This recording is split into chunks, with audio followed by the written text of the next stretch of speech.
I'd like to welcome you to our session entitled Hospice and Palliative Care. It's not just about cancer, it's not just about dying. It's about living, family, hope, comfort, caring, pain management, and transitioning. No doubt you have come to hear about the proposed Barbados Hospice and Palliative Care Initiative being undertaken by the Barbados U.S. Diaspora, where we are going, and how you can help. And I'd like now to introduce our first speaker, Dr. O'Neill Parris. Dr. Parris is the chairman of the Barbados Cancer Association of USA, Inc., BACA. He's a founding member and first president of the Caribbean American Medical and Scientific Association, CAMSA. He attended the Foundation School and Harrison College, Yale University, Columbia University College of Physicians and Surgeons. He received a public health degree from Columbia University School of Public Health, and his practice is in pediatrics and adolescent medicine. Please welcome Dr. Parris.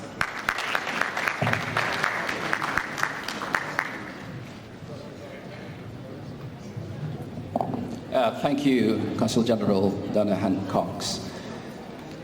Good morning, everyone. And I should observe protocol and recognize those who are here in an official capacity. Of course, the Honorable CJ, the Minister of Health is here, Honorable John Boyce, and the Minister of Foreign Affairs and Foreign Trade, Honorable Maxine McClean. I saw earlier some ambassadors. I think I saw the ambassador to the U.S., John Beale. I don't see him here now. And C.J. Mears was around. I don't see him here now. But in any case, I'd like to recognize all those in established protocol for the rest of the morning. It's my pleasure as chairman of the Barbados Cancer Association USA, popularly called BACA, to welcome you to this forum on hospice and palliative care. And let me at this juncture, though, recognize my two predecessors, and they're here this morning with us. Ava Foster is here someplace. Thank you, Ava.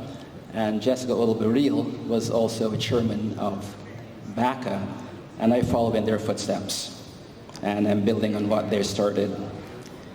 Just a quick word about BACA. To those not familiar with our work, we are a non-political, New York-based, non-profit, U.S. federal tax-exempt cancer advocacy organization, predominantly of Barbadians residing in the greater New York area. We are 10 years old next year, and our cancer support activities have been and are heavily weighted towards Barbados, and to a much lesser extent, the New York City immigrant community. We are proud to have provided support for the Barbados public health sector, and I see Ms. Jackman is here. We were pleased to donate a laparoscope, a colposcope, and a colonoscope to the hospital in the past. And we've also had Dr. Jackman up to participate in our symposia in New York City, and Dr. Vikash Chitrani as well. So we have that relationship going on between us and the medical community here. So we're proud to have provided support to the public health sector in Barbados and also the NGO sector. We've supported some of the entities that are cancer advocacy entities here in Barbados. Our current initiative is to marshal the U.S. diaspora and hopefully the Canadian and UK diasporas to assist in the establishment of a standalone hospice/palliative care facility. Or should I say palliative care/hospice, because the term hospice engenders a certain bias. It may be a bit morbid to some persons, so I think we need to be very careful in our terminology. But there's a continuum here that will be discussed very effectively by Dr. Natalie Greaves. So what we're trying to do is augment palliative care services in Barbados, and the definitions of hospice and palliation will come during Dr. Greaves' presentation, and the rationale for such a standalone entity will be made based on the work she has done some 2 years ago that was commissioned, in fact, by the Ministry of Health that looked at elder care in Barbados. Now, a project such as this has to be carefully thought out and needs to engage all stakeholders, government, NGOs, the private sector, the average Barbadian. It cannot be imposed from the outside. To try to do so would deem it to failure, and quite frankly, Bajans won't stand for it. So BACA comes with the spirit of cooperation and has been talking with the Ministries of Health and Foreign Affairs and other stakeholders for the past couple of years.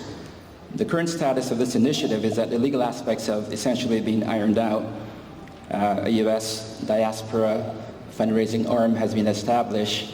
A nonprofit Barbados Diaspora Collaborative USA has been established.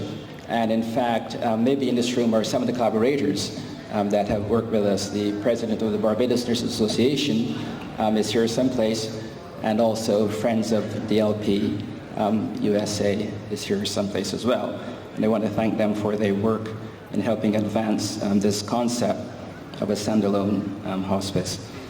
I want to also mention that on the Barbados end, they've established an association, BACA Barbados, which is the Barbados Association for Cancer Advocacy, and that's a registered charity in Barbados to help us manage this end of the project. And I want to announce today the official launching of BACA Barbados.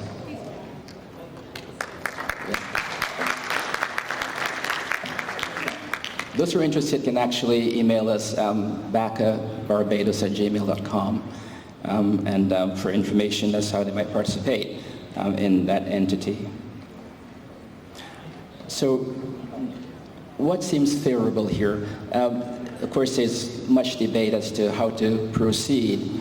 One of the thoughts that we've talked about is a standalone 20-bed facility, and that's based on research. That's not just a number that's picked out of the air, actually.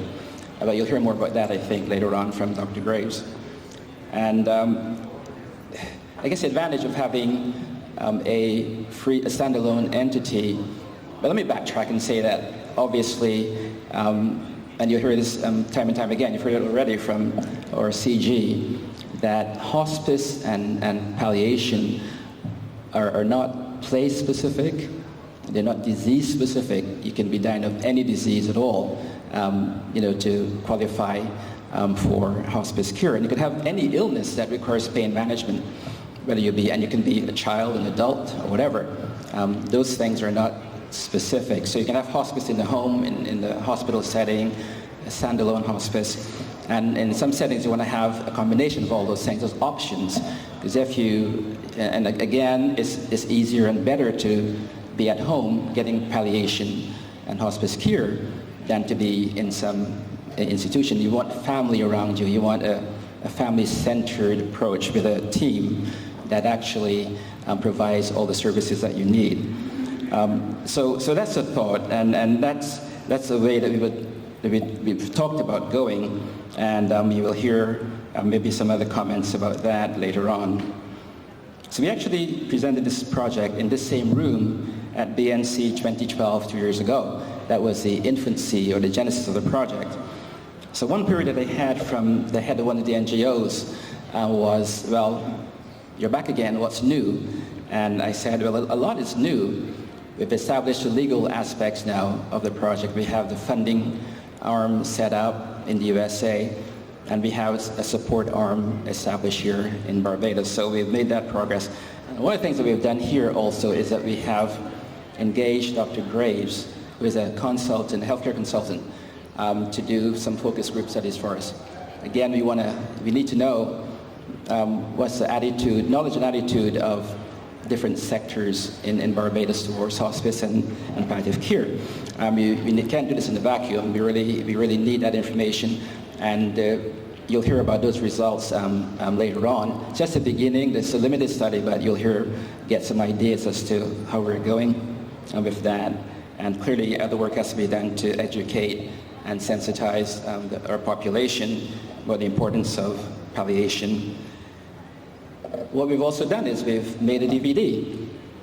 We've made a DVD that features Bajans who've had experience with hospice and palliative care. It's very emotive. You're going to see it this morning.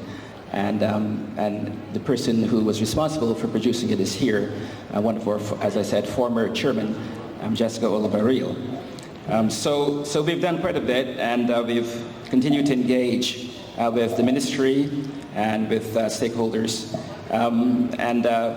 We think we're making some progress. I think we'll continue to push this. We're now doing the fundraising bit, and we're looking to not just individuals, well, not just corporations and funding agencies, looking for individuals to come and support us as well. Remember that, now the key presentation this morning that is new is that we're going to talk about funding and sustainability of hospice care. And Rose Jackman from Living Water, the Living Water community, is going to be here to talk about that, how it's done.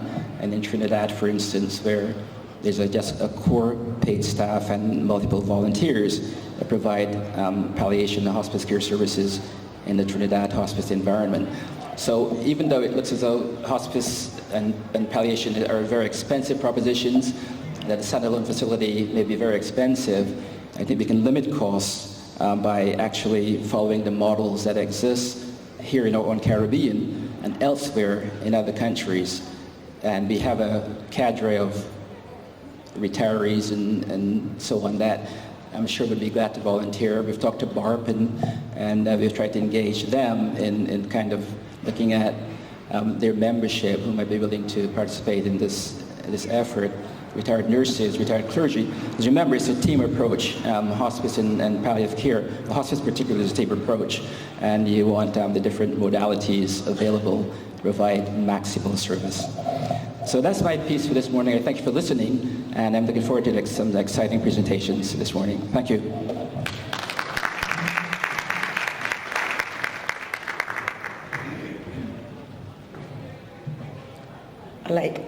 Excuse me. I'd like to invite the Honorable John Boyce, Minister of Health, to present remarks.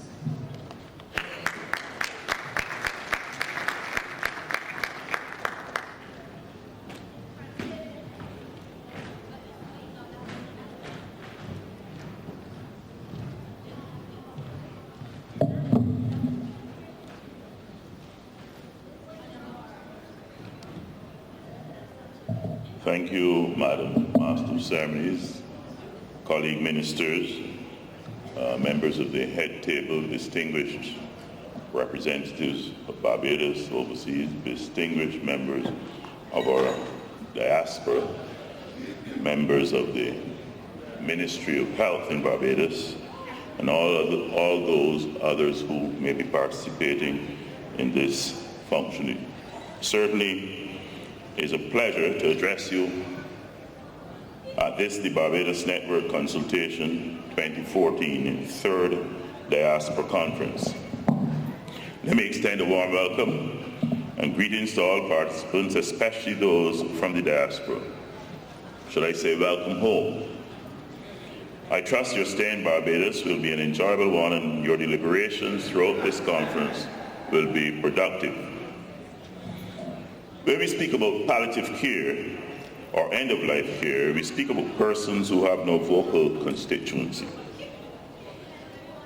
The dead are no longer with us, are no longer here to speak. The dying often cannot speak, and the bereaved are often too overcome by their loss, so they have no voice.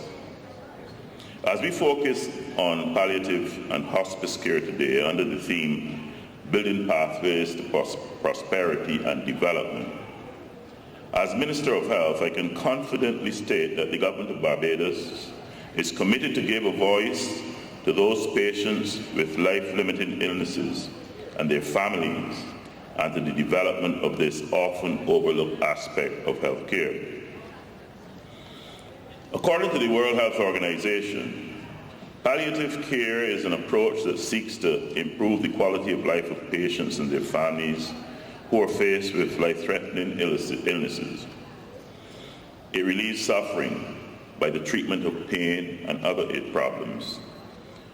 The World Health Organization definition goes on further to give a clear understanding of palliative care. It recognizes that palliative care affirms life and regards dying as a normal process. It does not intend to hasten or postpone death. It supports families and helps them to cope during the patient's illness and their own bereavement. It uses a team approach to address the needs of patients and their families, and it enhances the quality of life and may also positively influence the course of illness. In 2012, the Ministry of Health commissioned the Barbados Palliative Care Needs Assessment Project. The project highlighted key evidence that points to a need for palliative care in Barbados. According to the needs assessment, during the period of 2004 to 2006, 5 of the 10 most common causes of death in Barbados were from conditions recognized to have palliative phases in their disease trajectories. Approximately 73% of all deaths occurring during this period would have required some level of palliative care, and an estimated maximum of 326 patients with non-cancer illnesses could be in need of supportive palliative care in the last year of life, whilst up to 125 with non-cancer illnesses would be in need of inpatient hospice care. The unremitting marches of non-communicable diseases has given rise to an increased requirement for palliative care and in Barbados, as in other countries around the world, careful note has been taken for over 3 decades of the increasing economic and social costs associated with chronic non-communicable diseases. It is expected that by 2030, 86.3% of deaths in Barbados will result from some form of chronic non-communicable disease. Clearly then, this particular health profile will necessitate significant palliative care interventions. In addition, the chronic degenerative diseases and connective tissue disorders, including HIV/AIDS, will contribute to the burden of managing palliative care. In 2007, a mapping of the global level of palliative care development conducted on behalf of the Worldwide Palliative Care Alliance recognized Barbados in Group 3, the maximum level of development being Group 4. This ranking is characterized by localized hospice palliative care provision, which is characterized by the WPCA, that is the Worldwide Palliative Care Alliance, by the development of a critical mass of activists in one or more locations, the growth of local support, the source of funding, the availability of morphine, the establishment of one or more hospice palliative care services, and the provision of training for hospice organization. Barbados is therefore appropriately positioned to take on the task of providing palliative care in both a hospital and community setting, given its existing health infrastructure. Also, the categories of professionals needed to provide multidisciplinary palliative care, such as doctors, nurses, physiotherapists, and dietitians, are already present within the health sector workforce of Barbados. The Ministry of Health and the government of Barbados are acutely aware of the growing needs of this particular segment of healthcare in Barbados and have proactively sought to respond. Palliative care has been identified as a strategic plan to deal with the NCD onslaught. A National Chronic Pain Management Committee has been established, and has been charged with the mandate of examining pain management across the health sector. The activities include the development of a pain manual, continuing medical education for medical practitioners, and education for health professionals and the general public about the use of opioid drugs. In May this year, the World Health Assembly passed the resolution on strengthening of palliative care as a component of comprehensive care throughout the life course. It recognizes these essential health services as an integral component of health systems worldwide and calls on governments to ensure that they receive the action they deserve. In keeping with this resolution, and in our continued efforts to ensure that universal health coverage is an underpinning principle of the delivery of care in Barbados, the Ministry of Health recognizes palliative care as a viable treatment option and as a valid course for patients and the health sector at large. We recognize that palliative care, when indicated, is fundamental to improving the quality of life, well-being, comfort, and dignity for individuals, and therefore we commit ourselves to develop a palliative care policy that ensures that the needs of our patients with life-limiting or terminal illnesses and their families are met through access to quality palliative care that is provided in a coordinated manner. Ensure access to essential medicines, including controlled medications, to all who may need them. Ensure that healthcare workers receive adequate training in palliative care approaches at both the general and special levels. And ensure the integration of palliative care into the Barbadian health sector at all levels. However, I must emphasize that government cannot undertake this task alone. Multi-sector partnerships, as recommended in the palliative care needs assessment, are critical in the development of an efficient and effective palliative care model for Barbados. These partnerships should seek to address issues relating to health promotion, increasing awareness of palliative care in the general population, achieving sustainable funding for the palliative care services, and the provision of training for health professionals as well as volunteers, and maintaining care standards in palliative services on the island in both public and private health sectors. Ultimately, our goal is to ensure that we have the most effective service system for ensuring optimal palliative care for the population. We have the most effective service system for ensuring optimal palliative care for individuals, and reorient our health system to ensure that the need for palliative care is met. As I close, I want to commend the work of BACA for their commitment to the development of palliative care in Barbados. And we continue to solicit their support and that of all other stakeholders as we collectively seek to achieve the desired goals set for palliative care in our island. My best wishes to you as you continue your discussions today, and I want to say wish you all success in your deliberations. Thank you.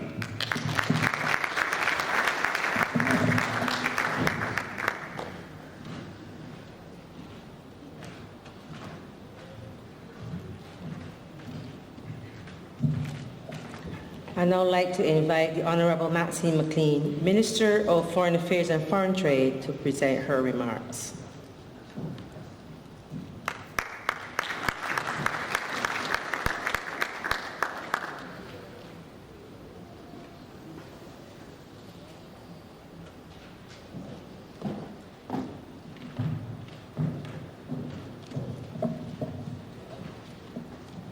Thank you very much, Madam Chair, colleague cabinet members, distinguished members of the Diplomatic Corps, senior government officials, distinguished participants, ladies and gentlemen.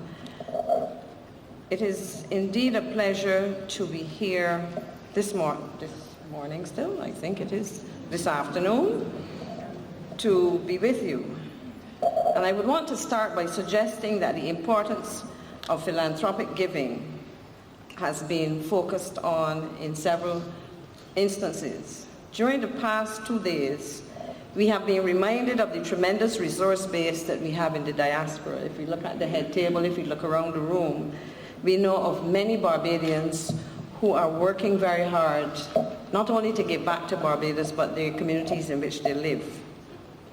Over several years, we have seen organizations like BACA and individuals giving generously of their time and talents, and indeed their other resources, particularly financial resources, and making significant contributions in respect of health care and health services generally.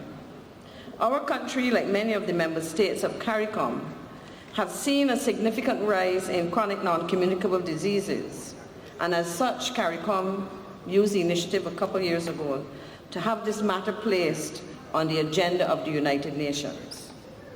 It is not enough, however, to have a global dialogue taking place and ignore action.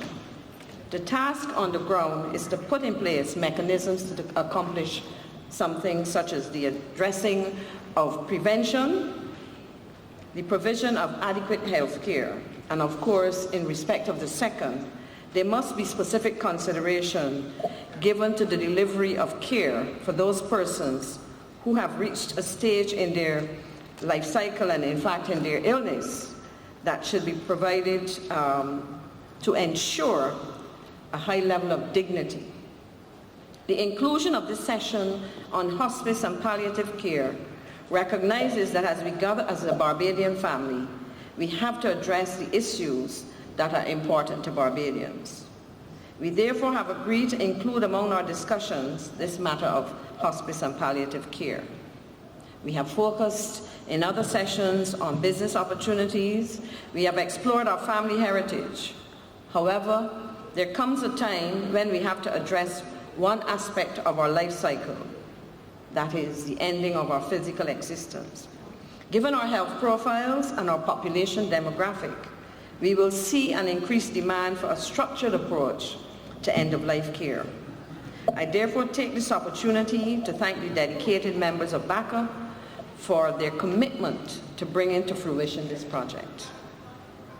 We would have discussed this at the second BNC, that's BNC 2012, and I understand that some significant progress has been made.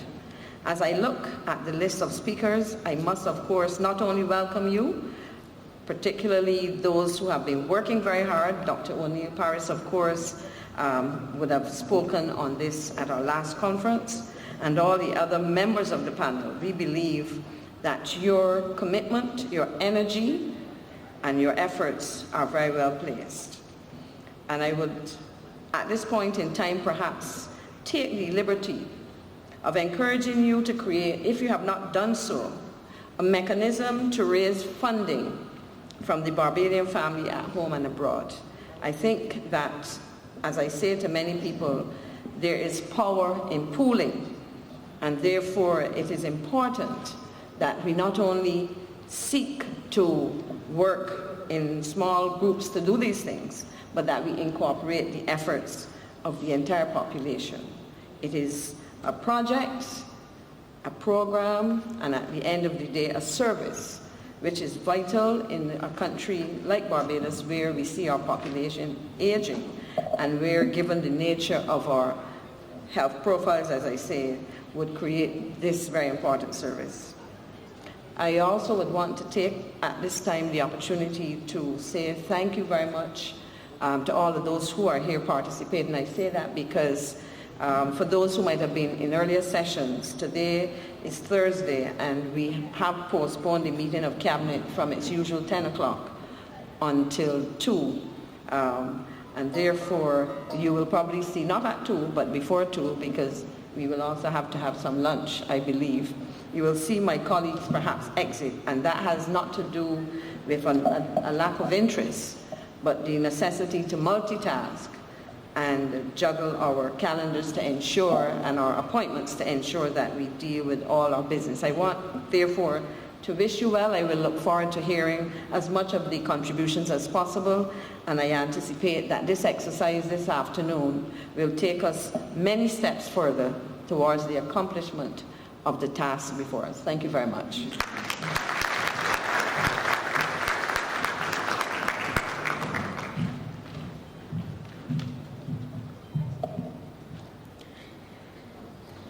Ladies and gentlemen, at the beginning, I omitted to introduce myself. For those of you who don't know, my name is Dr. Donna Hunt-Cox. I am Barbados' Consul General of Barbados to New York. At this time, I'd like to introduce Dr. Natalie Greaves, who will be our next speaker. Dr. Greaves is a general practitioner whose practice emphasizes a holistic approach to health and wellness, included in the general palliative care setting. She obtained her medical degree in 2002 from the School of Clinical Medicine and Research, University of the West Indies, Cave Hill. In 2005, Dr. Greaves was awarded a Barbados National Development Scholarship in Medicine, as well as a research scholarship in palliative daycare from the Shakespeare Hospice, Stratford. From 2005 to 2008, she was Chief Investigator of Assessing Palliative Daycare Research Project, which was conducted in the Ardent Cancer Network, United Kingdom. From 2009 to 2012, Dr. Greaves was lead consultant with the Barbados Palliative Care Needs Assessment Project with the Ministry of Health, and was co-chair of the steering committee of the Barbados Association of Palliative Care 2011, and was also a founding director of the association 2011 to 2012. In January 2013, Dr. Greaves was awarded her Doctor of Philosophy degree in Primary Health Care Management with a special focus on palliative care from Warwick Medical School, University of Warwick, United Kingdom. Ladies and gentlemen, Dr. Natalie Greaves. She will present to you a status report on hospice and palliative care in Barbados.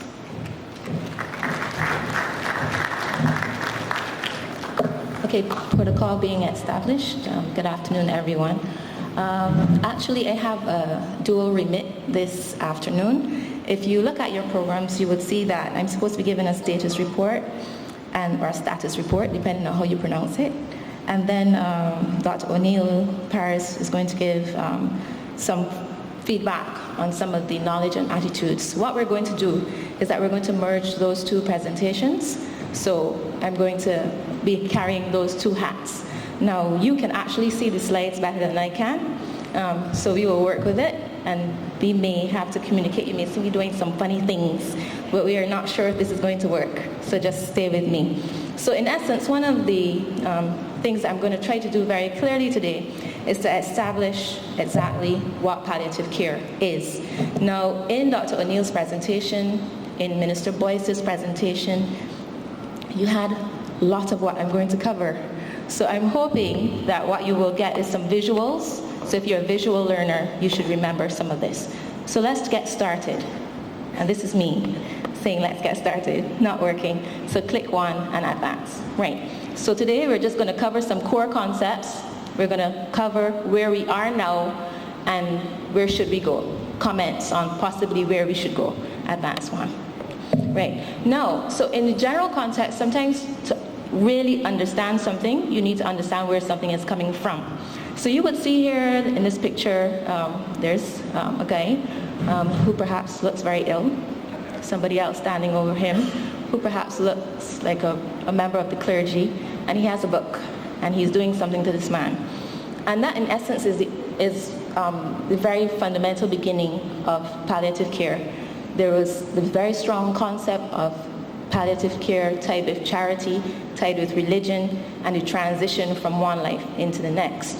And these are some of the early images, and the emphasis was on pain, but a very, very, very, very strong psychological component.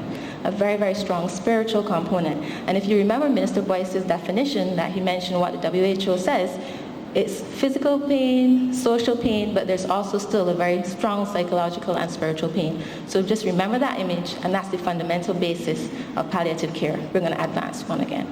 Right, so a more modern looking picture, maybe not so modern-ish, black and white kind of thing. But does anybody want to, I should also say I have a little gig as a lecturer with UE, so if you see the teacher in me coming out, that's why. Does anybody want to tell me who that lady is?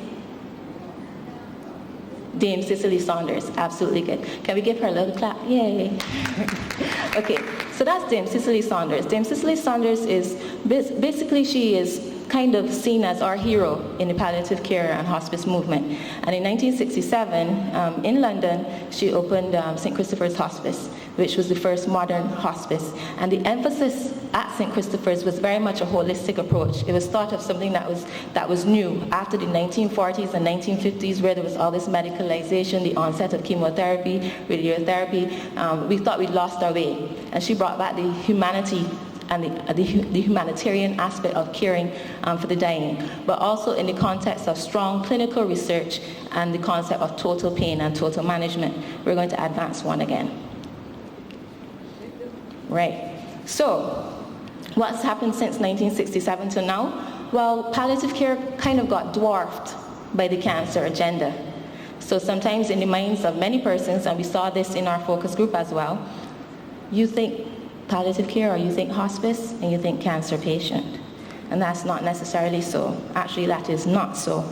But just thought that I would bring this out to show you that in the context of cancer control strategies, even at the policy level, there's a concept of primary prevention, so that takes into consideration your tobacco cessation, your alcohol, physical activity, all those kinds of things that would stop a person from getting a cancer. There's the early detection, which takes into consideration things like pap smears, mammography, screening. And then you'll see curative intent, but then there's also palliative care that goes along. We're going to advance one again. Right, now why do I have this slide?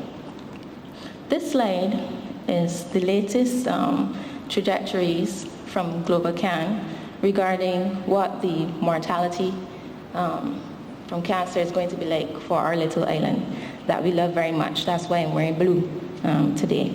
Can you click, please? One. Right. Now, is everybody seeing that very clearly?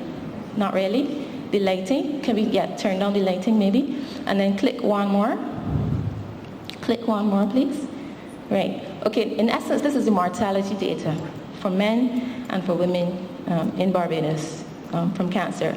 And if I had to ask for a show of hands, how many persons have known someone in the last year who has died from cancer? Pretty much everybody.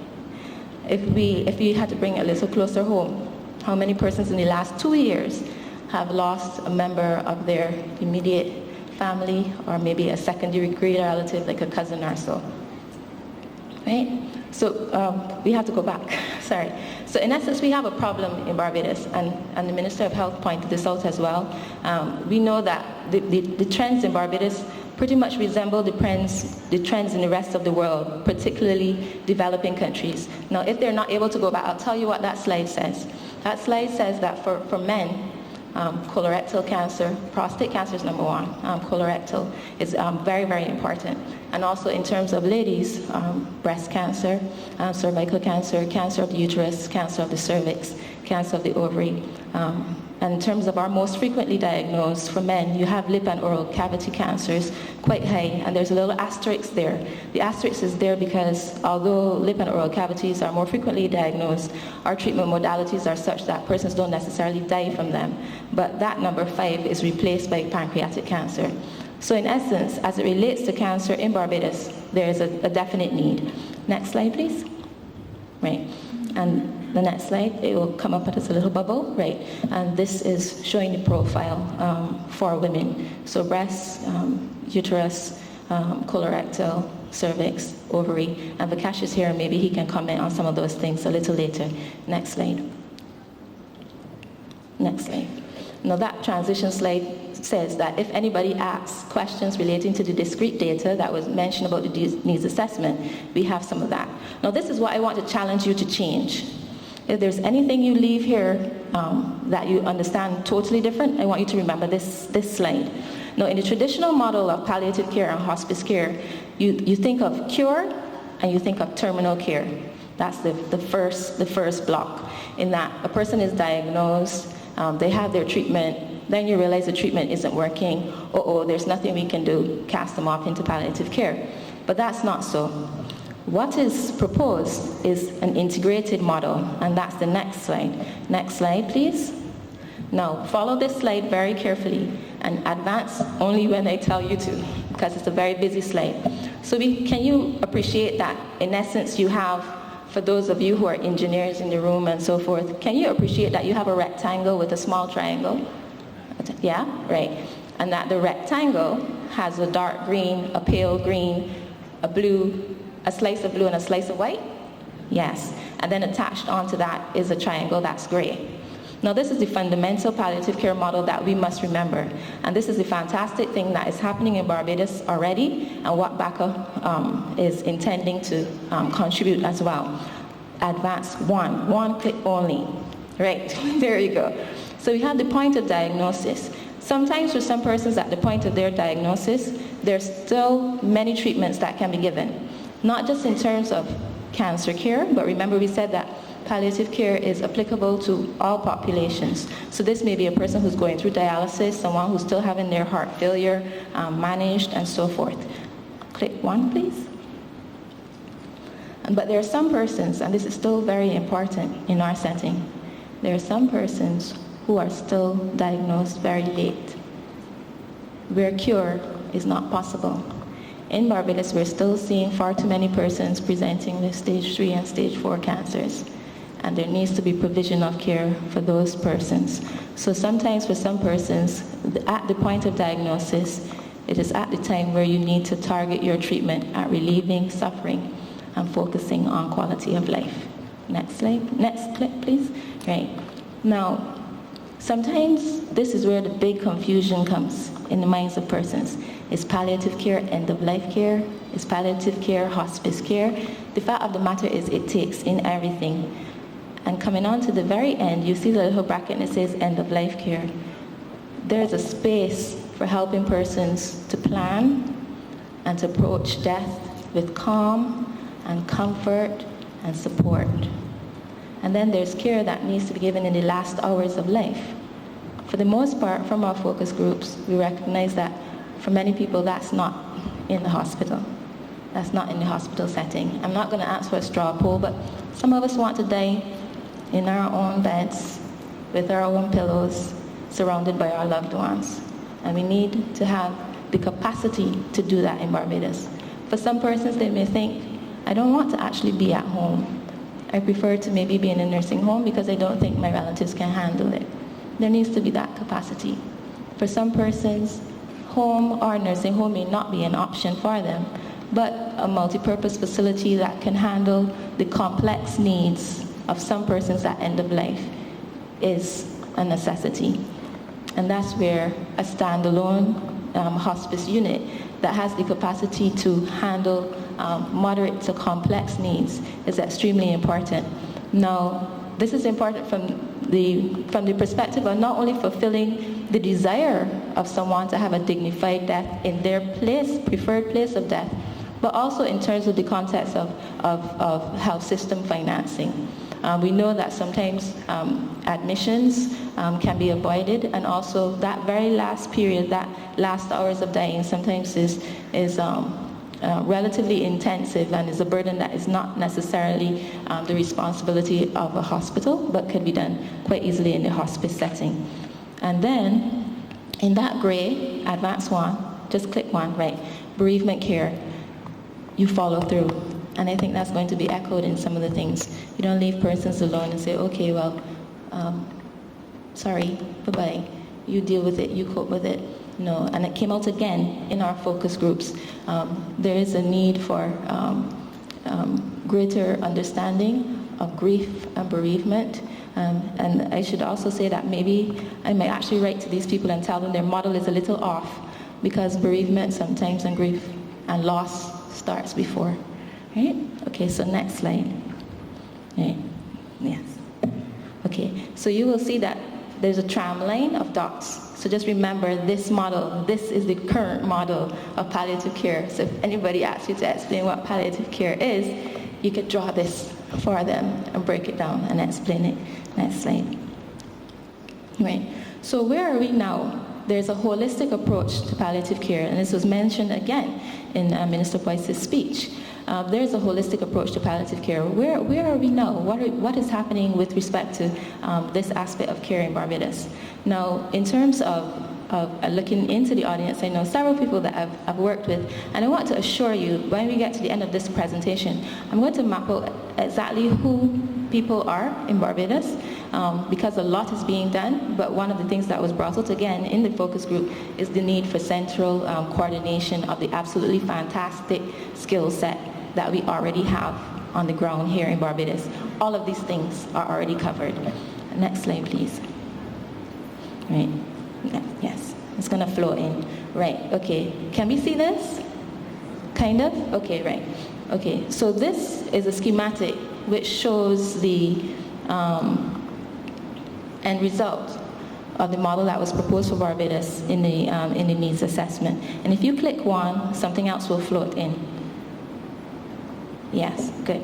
So with respect to pain management, the Ministry of Health has taken a wonderful initiative of having a pain management committee, and was, as outlined in Minister Boyce's speech, the pain management committee has responsibility for establishing pain guidelines, but over the next year, in particular, the work of the pain management committee is going to be addressing the issue of opioids, opioid education, and opioid use. Unlike many countries, developing countries around the world, some developing countries, don't allow morphine to be available or used in their countries, or do not have morphine in sufficient quantities. We have found that that's not the situation here. We have the opiates. They're available, but sometimes there's still a certain amount of stigma attached to the opioids. And I'm going to ask for a straw poll for this one. How many of you would be keen on taking morphine if needed? Honest. Okay, kind of expected that. So that's probably like a fifth of the audience. And when you ask persons why, they say, well, and this is honest, well, that's the medication that the doctors want to give you when there's no hope. That medication is going to cloud my mind, it's going to cloud my judgment, it's going to cause me to be addicted, all different kinds of things that we need to unpack. So we know that as a pain management committee, that's one of the issues, understanding the attitudes and philosophies that direct and guide our population in using the medication. Now you would see here that there's a theoretical model that gives a divide between specialist palliative care and general palliative care. And there's a lot of general palliative care that has been happening in the last 2 years. I want to, and I've told some people in the audience, if I call your name and ask you to stand, don't embarrass me, please stand. Right? Because sometimes, we do stuff and we don't want anybody to know that we're doing stuff and we're so quiet and we da-da-da-da-da-da. Right? So in terms of general palliative care provision, what is available in Barbados, there are some core general practitioners who work very hard. They get in their cars, they drive out to persons' homes, they set up the drips, and they make sure that everything is done to keep people in their homes if needs be. The work of these general practitioners is ably supported by a set of nurses as well, who are very dedicated to the cause, and also social workers who help with coordination of care in terms of particularly financing, sourcing of things like beds, and so forth. And some people aren't here, but I'm going to just ask Deanne to stand and just maybe wave to everybody. Right. Now, Deanne is president of Barbados Association of Palliative Care, and they've been working very hard, particularly with respect to the transitioning of care in terms of persons who are in hospital, who don't want to die in hospital, who want to go home, who need to have things in place so that they can actually not stay in hospital and go home. So in terms of hospice at home care, that's off the ground here as well. Now, in terms of the specialist palliative care input, there is now someone at QE who is joint board certified in hospice and palliative care as well, but not necessarily under that remit, but by God's grace and a little bit of pressure and a lot of prayer, that situation will be sorted out. So I just want to highlight that. You will see there it says inpatient hospice services. Did we see that? Yes, that's a big blank, right? Inpatient hospice services. In terms of a standalone unit, we cannot say that we have that. What we do have are nursing homes where some persons, there's the work that is done by ASI kids. Some persons who need to access palliative care may go there. Some persons go to other kinds of nursing homes, but as a particular standalone hospice unit, that is the purpose of this forum. Next slide. Right. Now the question is, how do you move this stuff forward? So you said, Dr. Greaves, you have the needs of assessment. You've explained to us what we have found in the needs assessment. You told us some of the people who are on the ground and this kind of a thing. You say, if you want to, I can show you the slides afterwards that show the data. How do you actually move this stuff forward? And this is a very, very busy slide, but it's a very important slide for the mere fact that it points out how things can move forward from a policy level. There's actually a public health model for palliative care, and I just want to use this as a template to show you how much stuff we already have in place in Barbados. So you'll see drug availability, opioids and essential medications. We have these. Importation quotas, we have these. Prescribing and distribution and dispensing mechanism that is adequately monitored, we have this. We have pharmacists that are trained, that are aware of the drug laws, we have this. In terms of opinion leaders, we definitely have this.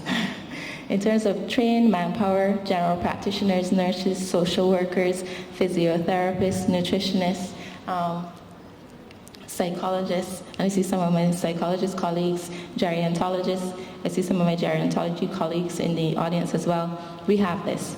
Standard guidelines we need to work on, okay? This is the status report. Community and clinical leaders, administrators, especially in terms of our NGO community, we have this. But do we have everybody under an organizational umbrella of policy and central governance? No, but as was noted in Minister Boyce's speech as well, there's the awareness of that vacuum and the desire to fill it. In terms of education, medical and public advocacy, particularly I want to encourage you to look out for the last, Deanne remind me, for the last 2 years, you've been having conferences in November, right? Every November there's a Barbados Association of Palliative Care conference. There's Cancer Support Services conferences, Cancer Society conferences in conjunction, sometimes with Center for Disease Research. In terms of medical education, we are now very happy to say that palliative care is now in the curriculum of the fourth-year medical students. They now get exposure to understanding of what palliative care is, the scope of what palliative care is, how to correctly use opiates, and how to be aware of the religious and social significance and dealing with patients. We're still working on getting the nursing curriculum adopted, right? And so I just want to, one more slide, right? Can you open the other document? Yes, right. So you can look at me now. Yay, joking. So in essence, that was a status report on where we are, and some of the things that would have come out in the focus group was the need for a general understanding and clarification of what hospice is, what the scope of hospice is. Now all of you know, in essence, and now all of you are charged with going, but there's also a strong remit and a strong mandate for BACA to take up the arm of being part of the education and awareness campaign for the need of palliative care, what is available, and the need for a hospice. Now, there were some statistics that were mentioned before.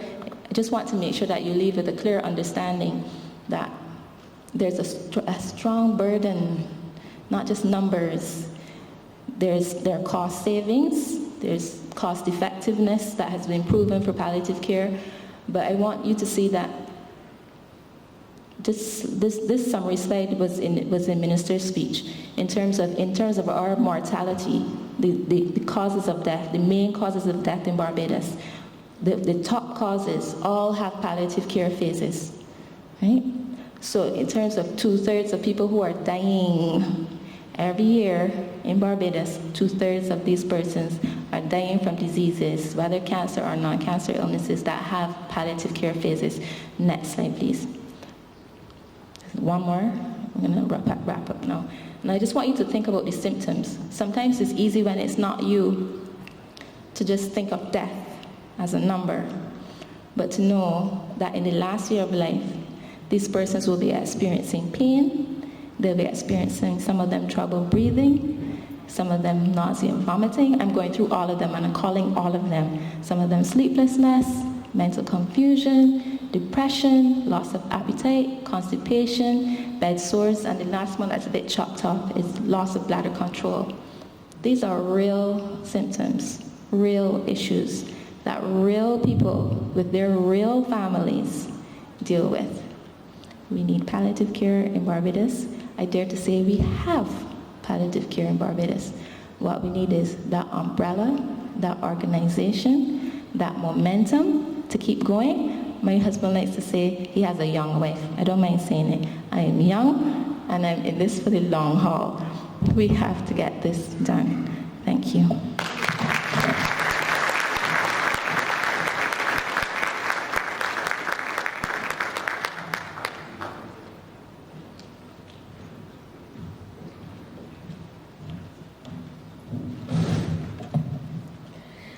At this time, I'd like to invite Mrs. Jessica Odle-Baril, former Consul General of Barbados at New York, to present her personal experiences of Barbadians with hospice and palliative care, a documentary. Thank you, CG. Distinguished panel, brother and sister Barbadians here in the country and those of us visiting from outside. This work that we have been engaged in for the past many years, both of those of you here and at home and abroad, few know the real story, I challenge to say. Few are aware of the great need. We will not, many of us, have had the opportunity to see what Natalie just shared with us. And we in this room of about 101 people cannot hope to make the deep influences that are required.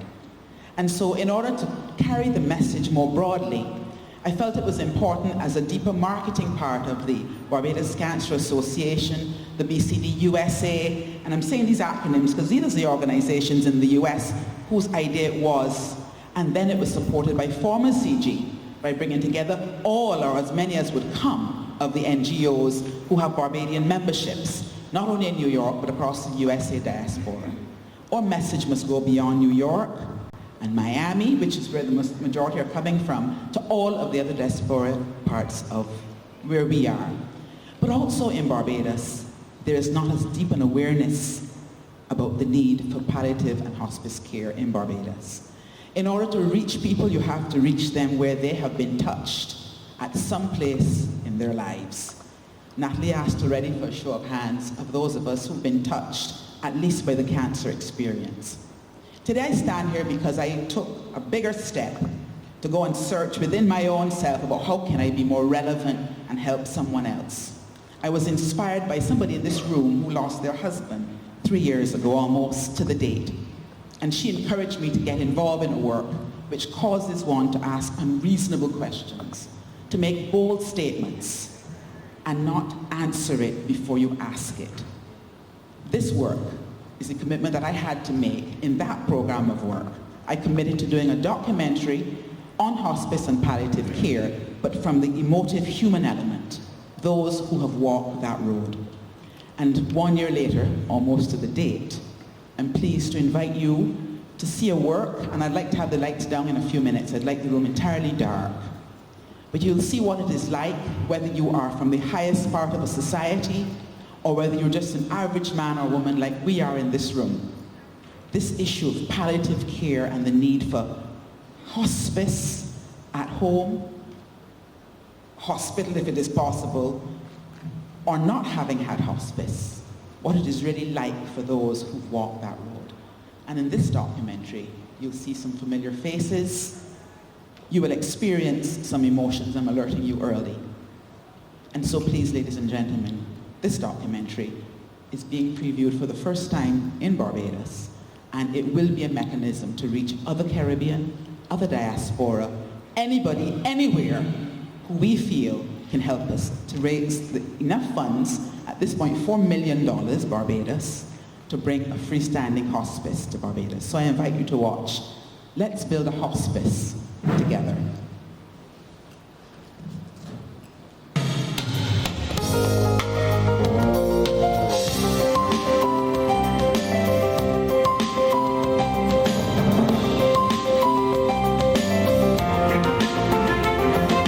You matter because of who you are. I sat on his lap and he told me about becoming a widow before 50. You matter to the last moment of your life. I could see her declining very quickly, that I realized that this might be the reality going forward. And we will do all we can, not only to help you die peacefully. What you want for a patient at the end of their life and their family is to have a facility that isn't as sterile as a hospital, a facility that is tranquil, a facility that they don't mind visiting, even if they know why they're visiting it. But also to live until you die. The iconic words coined by Dame Cicely Saunders, the woman recognized as the founder of the modern hospice movement, aptly express the fact that saying goodbye to a loved one is never easy, but allowing them to pass on with grace and dignity is a right that, whenever possible, should be granted. Recognize that it's preferable to die at home in familiar surroundings with family, but so long as possible in these times for that to happen. And this is another option that is available or will be available to the Barbadian populace. This option is the realization of Dr. Parris's vision of a freestanding hospice and palliative care facility in Barbados. Since there was none, such an entity would supplement the home hospice services provided by some of the non-governmental cancer support agencies in Barbados, and also supplement the limited institutional hospice that occurs by default in some of our institutions in Barbados. Hospice care to me is not only palliation, it involves the treatment of patients from a medical point of view, physical point of view, emotional point of view, as well as their relatives. And I think that is something that is neglected in Barbados. We don't have a facility dedicated to treating the terminally ill. We have patients who come in sick, we give them symptomatic treatment, but it's ad hoc. And without a dedicated team of personnel, without a dedicated facility, it's very hard to get a multidisciplinary approach to the treatment of these patients. Dr. Parris's dream of a freestanding hospice care facility is indeed a big one, but he is deeply rooted in the belief of one of the 20th century's greatest visionaries. If you can dream it, you can do it, Walt Disney once said. So, to make his dream a reality, Dr. Parris and the Barbados Cancer Association USA, or BACA, are joining forces with the Ministry of Health in Barbados, members of the Diaspora in the US, Canada, and the UK, and all relative stakeholders. There's no doubt in my mind that we can do this together. We currently expect to continue fundraising in 2014, construction in 2015, and start of services in 2016. We recognize that a project such as this is expensive and will need the support of everyone, not just the Barbadian diaspora in our area here in the United States, but we're recruiting also the Canadian and US diasporas, and of course looking for foundations, businesses, and other entities to be supportive of this project. We expect that the project will cost about $4 million to establish and to provide support in the initial years. It's a costly venture and one that will no doubt lead some to question its necessity. Those best placed to answer these questions are the family members who have painfully and tearfully kept vigil at the bedside of a dying loved one. I don't think we were aware that it was the final days. My dad went into hospital for his routine chemotherapy and complained of feeling exhausted, and he couldn't sit up in his seat and was admitted to the emergency room. I definitely felt that it was impersonal at a time where he was in such a critical condition, and I feel that the medical professionals should have, especially knowing that he's in such a critical condition, been a little bit more insightful about how they addressed the family when asking such do or don't questions. It was a very different feeling in the room when we did have the in-hospital hospice care come towards the end. There was a lovely nurse that stayed there all through the evening. She knew how to, put his pillow in the right position to make him comfortable, which was something that, we were trying to do, but we couldn't really figure out. So one of the problems that we felt without having hospice for as long as we would have wanted to was that you end up trapped in a situation where none of it's within your control. You're there as a family member trying to support someone you love, and you're having to make all these decisions, but there are all these doctors, and it would have been nicer to have been able to just sort of be there and not have to make all of those decisions.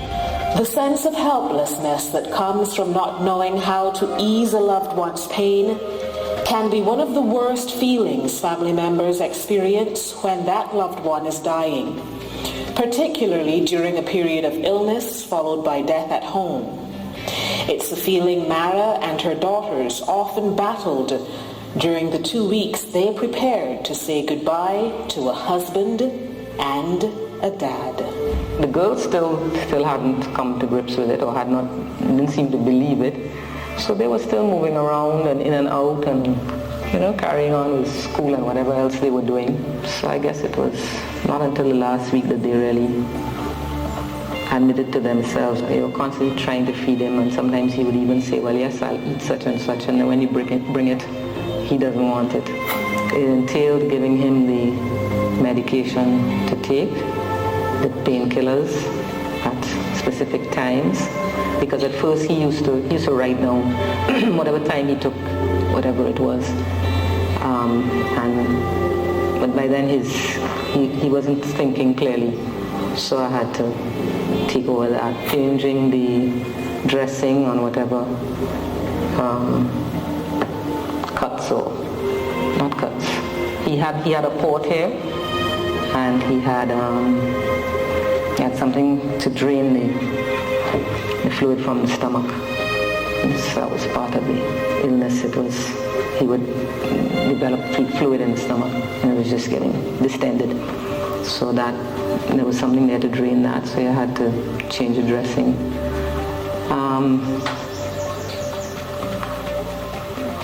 Clean him as best I could, bathe him, or sponge him,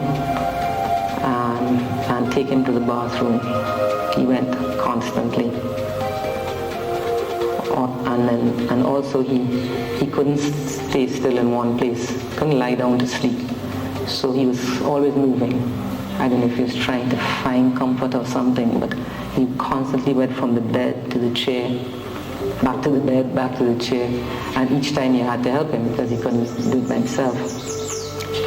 So he would call any one of us and tell us, we put a sort of a buzzer system. So there was a button next to the bed and it would ring out here so that if any of us were not in the bedroom at the time, he could call us. And I remember he would take the walking stick and jam the button and call somebody, I want to move to the chair. No sooner he's there, he wants to move back to the bed. And each time it involves taking, not just him because he's all rigged up to the, what do you call the thing? The drip. Because that was feeding him and giving him liquid and so. So you have to move all of that as well. So there must have been a range of emotions that all of you were going through. Oh yeah, I'm sure. Yeah, I don't know. I found it from the time I found out that time in the hotel where I sat on his lap and he told me about becoming a widow before 50. Yeah, I think there was fear. My heart rate seemed to have just increased from then, and it pounded until well after the funeral. I remember he asked me to get him a cup of tea. So I came down the corridor to get a cup of tea. And when I came back up with the tea, they had him on the bed. He was sitting on the bed. And he just was just babbling. Just sitting there. You couldn't understand what he was saying. And his eyes were open and he was just like that from then. He didn't know anybody, obviously wasn't seeing anybody. And I brought the tea, I said, Dave, here's your tea. No response, he just was there. And Richard said to me that the infection had taken over and that this was it. Just listened to him babbling and you could see his breathing getting shallower and slower until it eventually stopped at 2:10 in the morning. And the weather was awful then. It's never easy saying our final goodbyes to the ones we love. But knowing their last moments are spent in a calm, peaceful, and nurturing environment certainly eases some of the burden. For Tara, though losing her mom was one of her most painful experiences, she counts it a blessing that she got to say her goodbyes. It was almost as if she waited to make sure all of us would be around her. Because as soon as I walked through the door, she began to pass. She just basically took her last breath. But she was surrounded by my sister, myself, my cousin, her friend from childhood, her friend from work, all of the people that she really loved. And I don't think we would have had that experience anywhere else. I don't think it would have been as easy to deal with if we weren't able to express all of the things that we needed to express in that kind of environment, in a loving, caring environment. Tara's mom spent her final days in hospice care in Canada with her family and friends by her side. If there is a good way to go, Tara said, her mom's experience was definitely it. My mom always loved the outdoors. You could take the hospital bed. They showed us you could take the hospital bed that she would be on and wheel it right outside. The people, the volunteers there were very, very friendly. They were very loving and caring people. The nurses as well were extremely generous with their time and very, very gentle and caring. And it was just a beautiful facility. The design of it, everything about it just was like home. And that's where we wanted our mom to pass our time.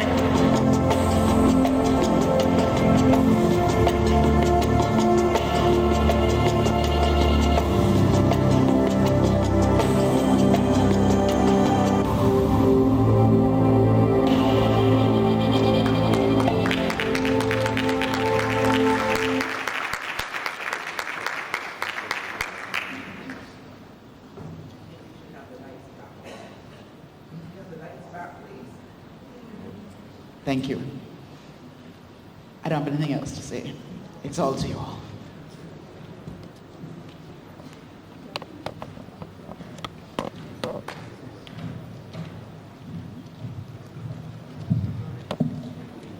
Thank you.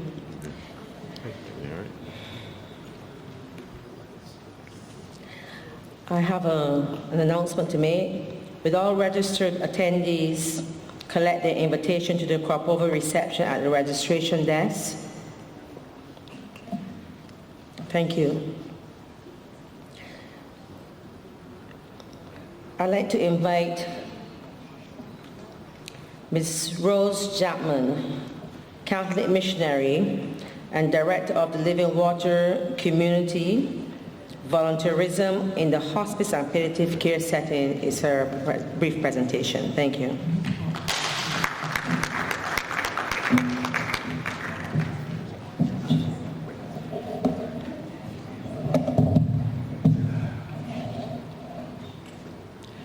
Good afternoon, everyone. Welcome again, distinguished guests, ladies and gentlemen. And I'm very pleased to be here with you this afternoon as we conclude this wonderful task of palliative care in a hospice setting. I must say thanks and congratulations for the presentation that we just received. Sisters and brothers, if I stand here before you this afternoon, I stand just as someone who believes in what it is to give without counting the cost, and to truly look for someone who is in need to help. And so we believe, Living Water Community, we believe in each human being as someone who is entitled to care and protection. As I was telling Dr. Parris as I came in, that I'm part of the diaspora, that my parents left here when it was the end of the depression of the World War II in 1940. And it was the beginning of the brain drain, the skill drain, and all what was vibrant and beautiful in Barbados was the beginning. And people were looking for Eldorados and different places where they can find a home and find comfort, so that they might be able to come out of the depression after the World War II. My parents went to Barbados in 1940, and there I was born in Barbados. I was brought up in Trinidad, educated in Trinidad, became part and a founding member of the Living Water Community, which is an international Caribbean outreach for social work and the needs of the people of the Caribbean, and we reach as far as Russia. And I stand here as someone who's returned because of the Living Water Community, wanting to come back to Barbados to do something good, for the people in our outreach. And so if you remember me this evening, this afternoon, it would not be from any achievement, but merely the fact that what I want to say to you is that you count in this great endeavor of helping and alleviating the pain of the suffering. When Mother Teresa of Calcutta walked the streets of Calcutta, that little woman, she looked on the streets and saw many people who were dying and they had no one to help them. And the little woman, as she was, began to move in a direction that attracted many, many people to her, that brought many people to her to help in various ways. And so she is known as the Peace Nobel Prize winner for her work in Calcutta and throughout the world. But she knew she could not do it alone. And it was by attracting people, like each and every one of us sitting here this afternoon, to the cause, and to come to understand there is something that we can offer. There's something that we can offer. And we look at it, I look at it with a theory that we must give back to the environment for the well-being of each and every one of God's human beings. And it is returning that the diaspora is doing this, which we have to really recommend their work. It's so beautiful. And even those of us here who are in Barbados, Bajans, that we have to be conscious that we can give back something. How can we give back this something? We can give back this something by our talent. Those of us who are professionals, like our Dr. Natalie, she's beautifully highly recommended and highly educated, Dr. Parris, and all these people who, are in the professional medical care and who are equipped for the task. Talent. And there's a lot of talent out there in our community that needs to be challenged and needs to be directed to the well-being of the people of Barbados. Talent, our time. There's so many retirees, and I'm going to talk a little bit, and I'm going to be too long because I know that we have time, some work to do with questions, and then we need a close-up at 1:30. I'm not going to be too long, as I told Madam Chairperson. But we need to time. There's so many of us out there spend 4 to 6 hours looking at, what? The television. Doing nothing sometimes. While we could be sitting at somebody's bed, some dying person's bed, holding that person's hand, helping that person through the time of grief, or time of just getting ready to go, make the transition into that place where God is calling them. Time, talent. And then there is the other important aspect of it, treasure. Treasure. The treasure. What is a treasure? What's a treasure? Money. as the Trinidadians say, give me the money, pay up the money. Yes, we need the money. So volunteerism is not only saying you get in your car and you go and you sweep the hospice, or you get in your car and you take somebody out for a trip, but it is involving your time, your talent, and your treasure, which is so important. We found in Trinidad, where I am the founding member of the first hospice in the Caribbean, Living Water Hospice, under the auspices of Maxine Colby. We found when we started our hospice that we couldn't do it alone. That if we didn't have a large group or networking of volunteers, it was not going to be possible. The government also found, and we were in dialogue with the government, that they couldn't do it at all. They could provide the money, they could provide this, they could provide that, but it could not provide what was necessary for hospice care. Hospice care is a home away from home, where we promise whoever would come into that hospice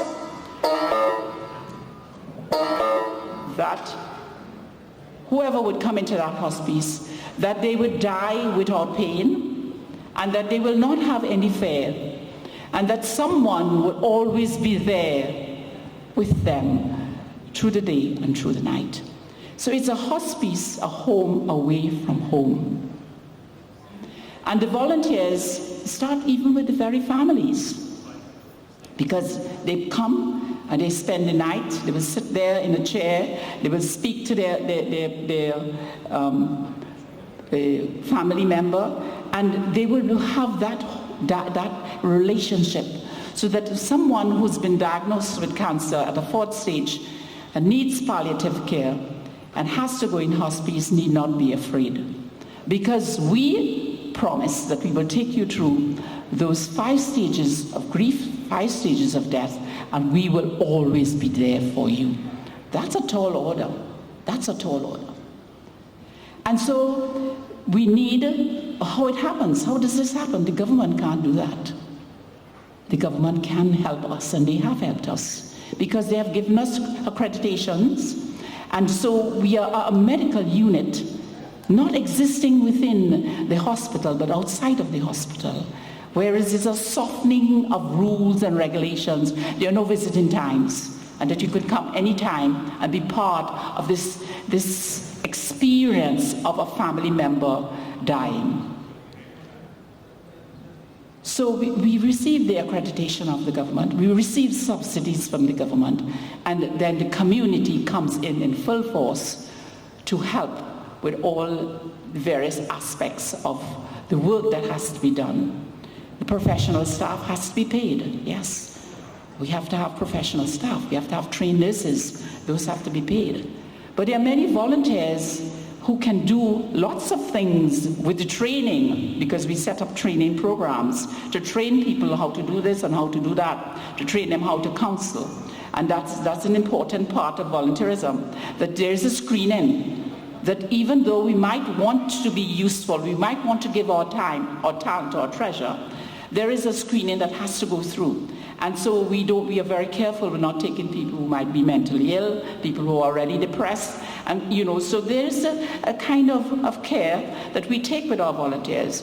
And we not only take care in screening, but we take care in sustaining the volunteers. How do we sustain our volunteers? We sustain our volunteers by giving them lectures, giving them all kinds of opportunities to go to conferences and to be open to the various aspects of hospice care and palliative care.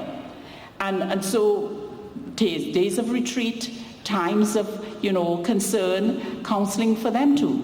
So it's a whole network of keeping this thing together so that we could be a function to the people and give optimal care. So that hospice now is in existence for 30 years. Since then, the Cancer Society in Trinidad and Tobago have also opened a hospice alongside ours, so they overflow. And it's called the Virtue Center, and they're doing extremely beautiful. And together we partner and we work for the well-being of the people. We share, all different aspects of the work.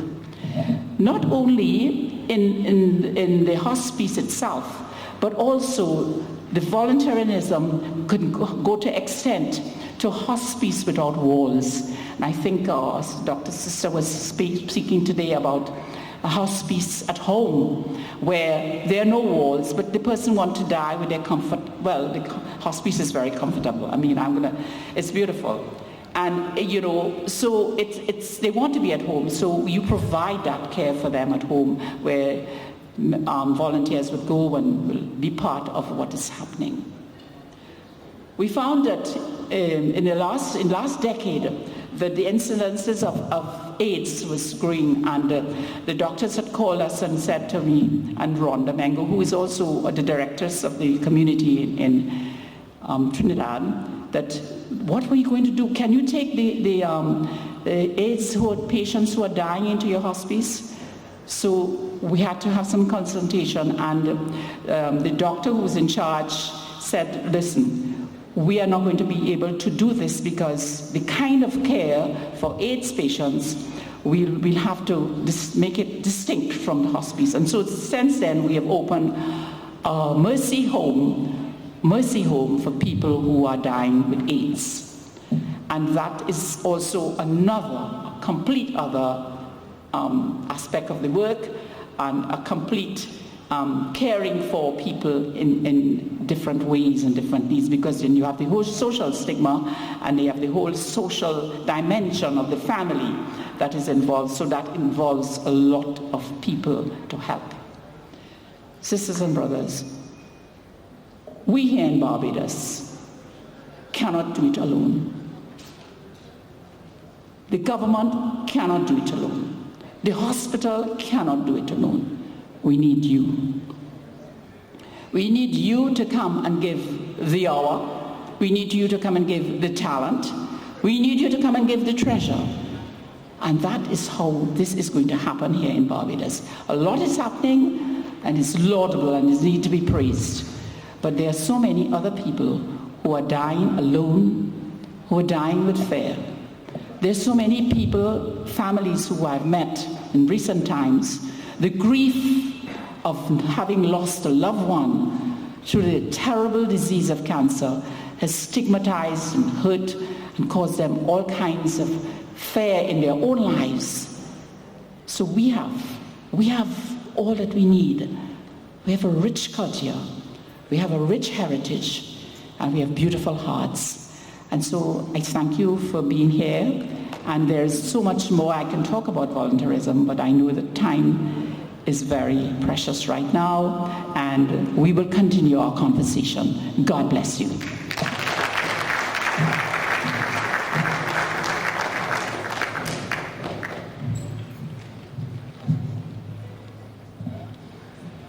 Thank you. I'd like to mention that there's a sign-in sheet at the back for attendees to show your support. Those of you who would like to volunteer, or if you require additional information, please see the young ladies at the back of the room. Thank you. I'd like to invite Dr. Vika Chatrani, obstetrician, gynecologist, gynae oncologist, associate lecturer at the University of the West Indies, clinical director of Barbados Cancer Society, acting president of the Barbados Association of Medical Practitioners, to make some remarks. Good afternoon, ladies and gentlemen. This is really supposed to be the question and answer section of today's presentation, but due to the interest of time, the panel has graciously accepted to stay behind in the lobby, even if they don't know that as yet, to answer any pertinent questions. The first hospice opened in 1967 in London. That is 47 years ago. Let it not take us more than 50 years to get that achieved in Barbados.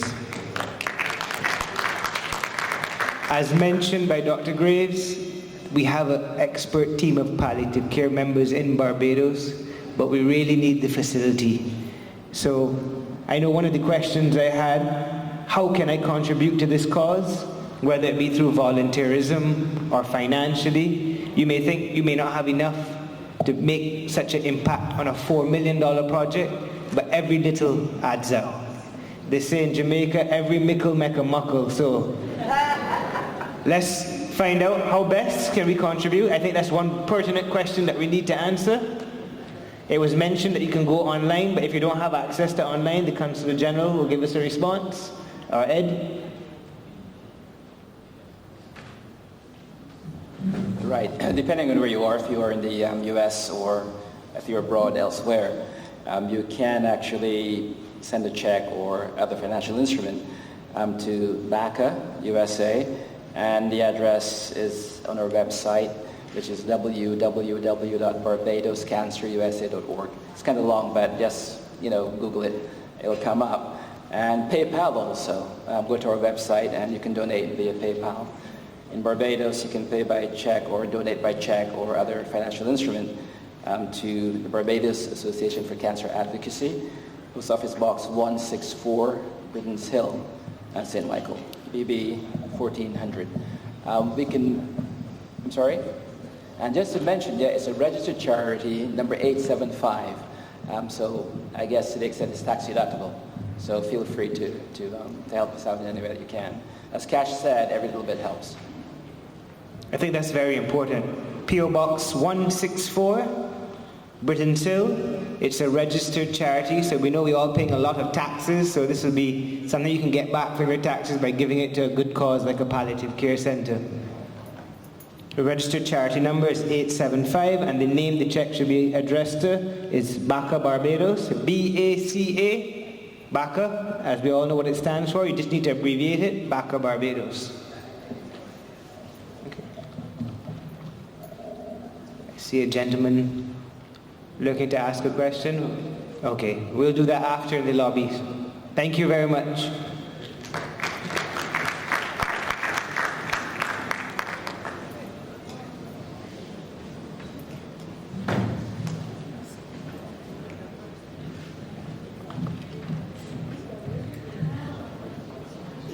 The panelists will be available after to take questions because we really have to get out. Persons have to go to lunch, and the next session starts in a couple minutes. So forgive us. We started more than half hour behind our schedule. Let's like to ask Dr. Ed Allen, a former president of the Caribbean American Medical and Scientific Association, CAMSA, and a member of BACA, to bring the closing remarks. Dr. Allen.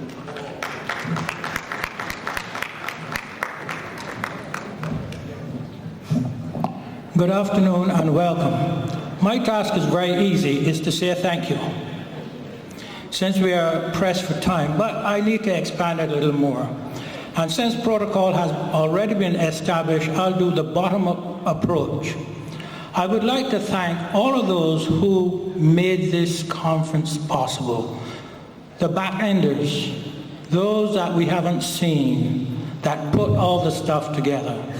And for you who've traveled from all parts of the world to be here, especially for this presentation, we wish to thank you.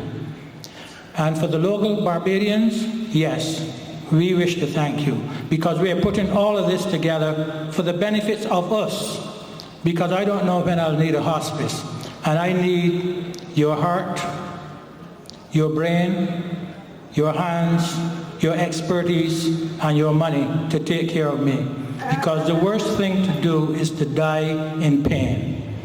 There are a few people that I really have to thank, and Natalie Greaves, who has put the presentation together.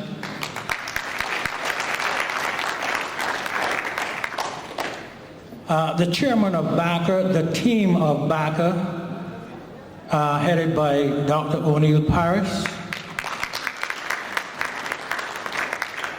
The Honorable Minister of Foreign Affairs, Senator Maxine McClean, who had to leave for business.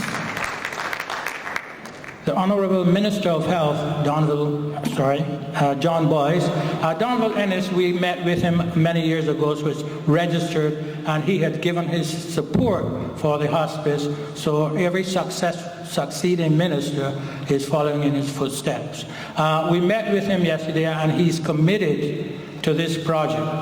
So it's up to you now to make this project possible. The pennies that you throw away, I need you to pick them up and put them in a jar marked BACA, Hospice, and Palliative Care.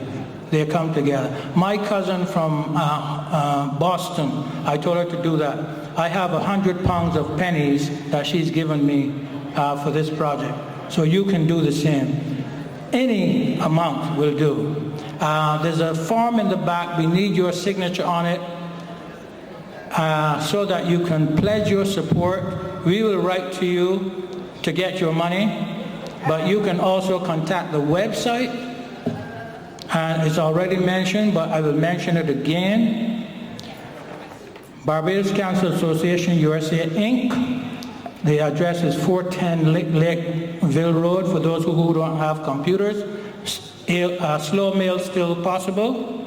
And here in Barbados, Barbados Association for Cancer Advocacy, P.O. Box 164, BH, St. Michael, BB 1400. Remember, this is a 501(c)(3) charitable organization. That means that any money you give to the organization is tax-free.